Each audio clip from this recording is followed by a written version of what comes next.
you may also like. A show about the things you may also like. Things like, Hey, Lisa, where did you meet Jose? I met him in Granada. I was a student, and my flatmate told me, there are some friends coming from Catalonia making around, and I know that you like cooking. Why don't you cook for everybody? And I say, why not? So 7 young Catalans arrived, and I was making gnocchi, Italian pasta for everybody. So he arrived. It was the last one of the 7 with long hair, large beard, and a guitar. And I say, oh, you look so nice. And he went red, no? And I say, oh, you're more nice. So it was like, how do you say it? Flash? A big flash. A big flash, yes. So it was beautiful. And so we started cooking together that day, and we are still cooking together. Do you remember what you cooked for the first time with him? Yes. It was a risotto. Okay, it's rice with pears. It was the first time that I did it, but it was so nice, and I couldn't repeat it anymore. I was trying to make another time the recipe, but that was the best moment. I think love makes part of the recipe of the cuisine, no? And that moment was like, it was very clear. How did the two of you make a decision to start a hotel? We decided because we wanted to make something together. I am a cultural manager, he's an interior designer, but in that moment we wanted to make something together, and together we have the hospitality in our, So we say, in reality, there is a fact. There is a story that seems like an invented story, but it's real. We went in Tuscany. I'm Italian, so we went there for holidays with a bicycle. And we finished in Montalcino. Montalcino is a very famous wine region, very good wine. And it was October. In October in Italy is the harvest moment, so everything was closed. And we arrived into an agriturismo that is in the countryside where they produce the products, and they also give you B&B. And the woman opened us and they say, okay, so it's closed, but you can stay. I talked with my husband, of course, and we stayed there that night. And they opened the doors, they opened their wines, they cut the salami. We talk a lot with them. We get a little bit drunk with them. And then we finish in the fields, okay, between the grapes. And we saw the light, the idea, the eureka moment. And the day Jose fell asleep in the vineyard under the moon. And I went back to the bed, and I say, the day after, we say, okay, we want to do this, no? And we had already the house. We wanted to make our family house, so we changed all the project. It was the best moment, So this is your family house originally in Yeah. Córdoba, and then it evolved into a hotel? Yes. The project was to make a family house open to art. It was already like a sort of hospitality project. But then we change it and we say, why don't we do what these people do, no? And it was not in the countryside, it was in the city. We make a study, a project, because I think that you need what it's in Spanish called corazonada. It's like the heart punch shock.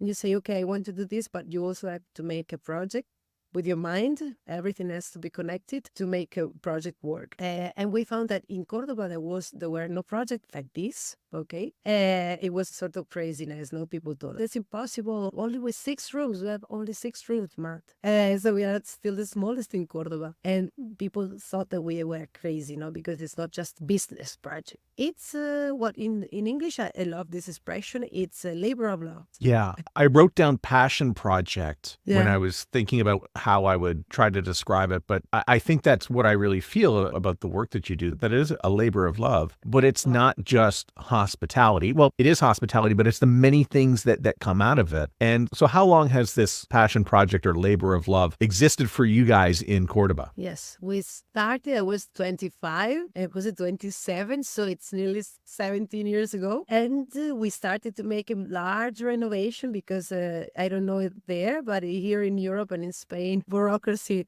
it's very calm and peaceful. Say 4 years just to make papers in the historical center of Cordoba, and then 4 years to make the restoration of this house. It's a 15th century house. So everybody come to protect this kind of houses. The UNESCO, the town hall, the archaeologists, and even us. Of course, I told you I'm a cultural manager, but I study history of arts. So for me, it's important to maintain the history. And it's 9 years that Jose was the designer of all this place. So we took a lot of care about all the details. So for all those people, though, who said you were crazy to run a hotel based on 6 rooms, how did you, I mean, you must have thought, I think these people might be right. Maybe we shouldn't do this. You must have spent a lot of time really wondering if you could really manage with 6 rooms. You have to make a project. You have to be professional, no? You need some support to make the numbers, because in my case, I was not prepared. But then lots of work, because at the beginning, during the first 2 years, only Jose and me, we were working in this. And suddenly we saw the light, and we say, okay, if we keep maintaining this work, not all these hours and all this time in this, we're going to lose our passion for our project, because it was work and work and more work. So we decided to take the first person, and we recognized that with one person, one little help, we could make more things. So we could improve our project. We opened a new window, and now we have 3 girls, and we made a lot of things from the accommodation to the gastronomy, events, tastings, talks, a lot of presentation of books. So it's a very dynamic, very live project. Yeah, it's ongoing. So one of the first things I see when I go in, the Vespa, right? So I always need a little Italian touch. Yeah, listen, I never feel like there's any lack of Italian in this place. So, I mean, I may be in the middle of Cordoba, but I definitely feel that there's some Italian going on. A lot of people, they want to go to Spain, and they do Barcelona, Madrid, and then, oh, we'll be adventurous and go to Seville. But tell me and tell everybody why they need to go to Cordoba, and not just go for a day, because I see a lot of day trips. It's not a day trip. So tell us why we need to go for what I say, a minimum 3 days. Minimum, yes, that's right. It's what we try to explain also in our website, okay, patiodelposadero.com, is where we try to give you all the information, even a guide that you can download, okay, with our newsletter. Why Cordoba minimum 3 days? Because it seems small, and everybody talk just about the mosque, but this is one of the only cities, I would say the only city, where 3 religion were living together at the same time, no? So you can still feel, and you felt, no? In the architecture, in the way of living, in the traditions, all this fusion, no? It's still fusion, even if it's like 6 centuries that we are a Catholic, let's say, only Catholic. And for me, also for Jose, no, we are like history lovers, and gastronomical lovers too.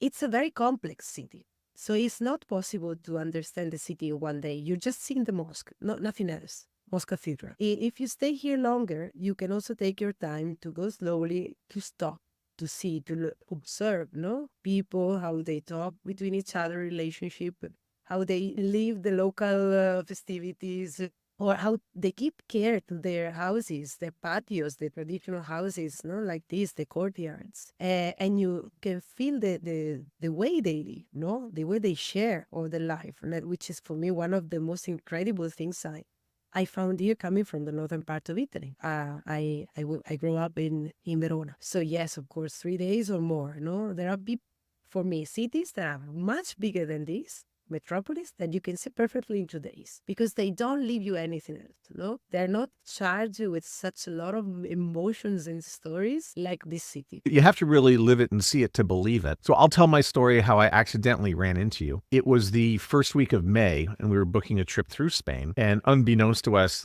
Cordoba was the last place we went to go book a hotel. And it was that first week in May.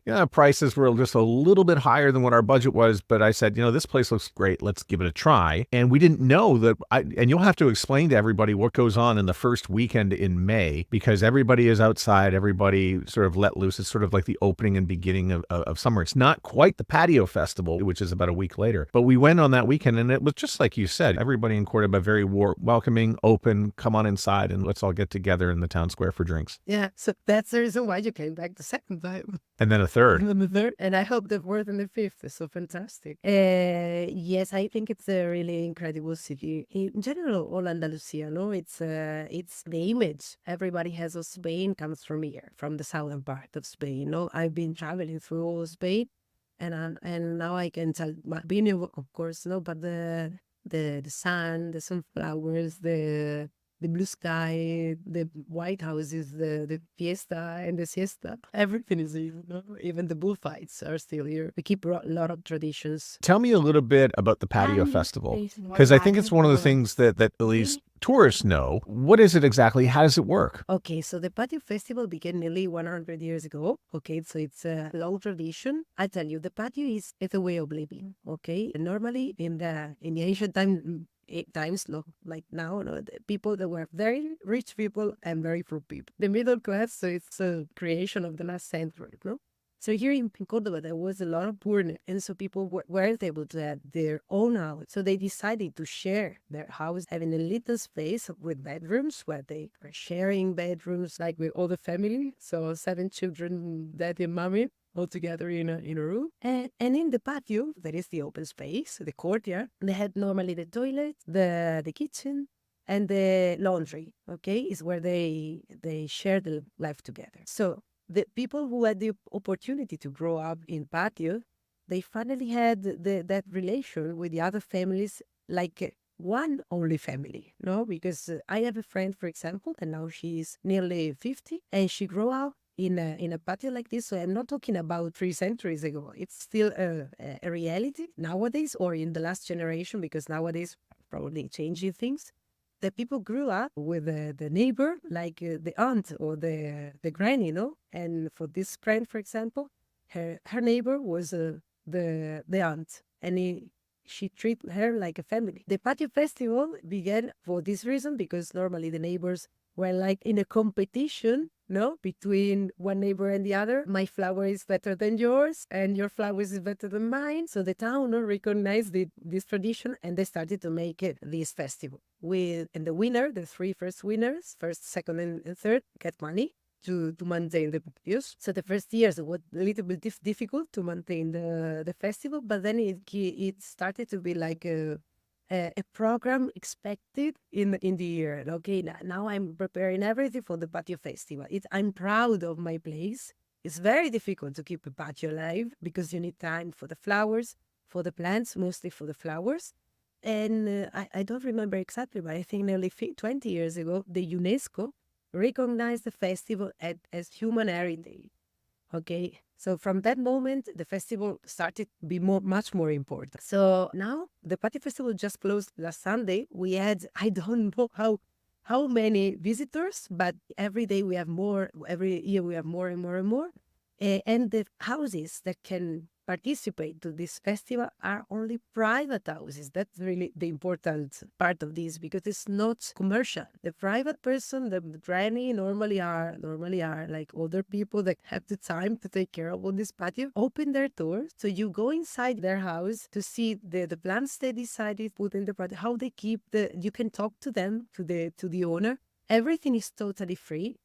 And the patio who can participate, they have to ask to participate, and they are selected from a team of architects, botanists, how do you say, florists? Florist. It's not just a game, no? It's something serious, and this gives to the city the opportunity to maintain the tradition. Okay, I talked a lot. It's okay. It's just happened. It's a big deal.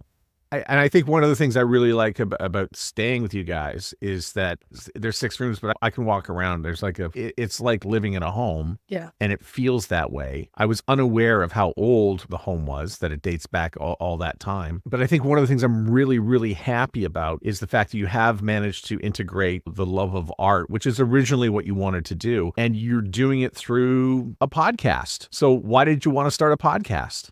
You're talking about mine. Yeah. Oh, in all this, I want to tell that I'm very, how do you say, excited to talk with the king of podcast. I was so proud of this. It's all the morning that I'm saying, we'll talk to him. I'm going to have a podcast with the king of podcast. Tell me about why you wanted to start the podcast. Okay, I started with the podcast because one of our aims in our job is to create connections, no? So podcast is the way to create connections with local people, no, with local artists, with local interesting people. So I started to make interviews to basically we have a big connection with gastronomy, with the sommelier, the wine expert. with the artists, with archaeologists, with all the people that I think have something to tell. And normally everybody has something to tell. And so I dedicate like a little while to study the person and their biography. And then I talk with them like you are doing, like a very comfortable conversation, nothing so technical, no? Because I think the best way to communicate with people is to speak the real language. Not too technical. I love that. I think there's also a local component to what you do. It's not, I mean, yes, there are tourists who come to see you. Yes, there are tourists who come to stay, but you're very involved in the local community. Obviously, you're raising a family there, but also people can come and eat your food. You got a restaurant going. Yes, now we have always done breakfast and brunch. In fact, we were the first one proposing brunch in Cordoba 9 years ago when we opened. But then it's few months that we are making lunch and dinners. Early dinners, the one you taste last time you came. And we also always try to offer the best local product, always with my little Italian touch. So I make my tiramisu, my lasagna, or my limoncello that is just, I prepared it. Was just finished yesterday, so I opened the first bottle. It's very good. So yes, we are always giving importance to, let's say, not only gastronomy and hospitality, but all the experience, no? Because I don't sell rooms, I don't sell breakfast. For me, I try to make you discover what I discovered. When I arrive. So it's everything. It's culture, it's gastronomy, it's hospitality, it's everything. So everything is an experience. Yeah, I love that. I do have a question just about doing and running a hotel and how it's changed. So how has like the internet and online booking affected the way you do business? I can't imagine that somebody who's as grassroots as you and Jose looked at the internet as do you look at it as a bit of a burden, like the online booking component, or do you look at it as a bit of a blessing? The online booking, we need the online booking. There are different types, no? We have the direct online bookings that are our favorite, of course. There are the OTAs are called, no?